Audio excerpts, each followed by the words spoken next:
This is part 8 in acrylic paint techniques videos.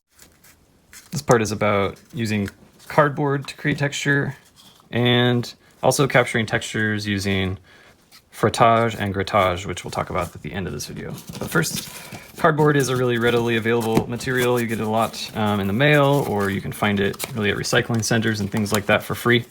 And so I like to use it to create paintings. You can use Elmer's glue to build it up into shapes. You can cut it out. You can actually tear away parts of the surface. So if you grab that first layer of paper, there's kind of different layers here. You can pull the top layer and reveal just the corrugated texture if you like having that as a surface to paint on. You can also cut into the surface of cardboard using X-Acto and leave shapes behind in that corrugated surface. So you can cut shapes like, could cut this triangle shape out here, and then of course you can peel it out of there.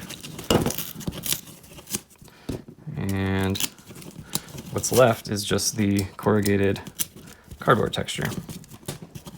So that can be fun. You can cut any kind of shape out of it that you want. But then of course you can cover this with gesso and paint on it just like you would with any kind of other thing. You can also though create what are called rubbings or frottage and grattage. These are kind of techniques utilized a lot by Max Ernst, for example, in the Surrealist movement. But for example, you can find some kind of texture like this cardboard texture. You can do this with literally any kind of texture you can find. And you can do it with a crayon. It's best to use some kind of thin paper like this to capture the texture. So take a crayon and rub it over this. This is called frottage, or rubbing. It's a French word. You can do a similar sort of thing with paint. And again, you'll want to do it with a thin surface like this newsprint that we have in the classroom. You can do thicker surfaces like this, but you'll see that that doesn't quite work as well here in a moment.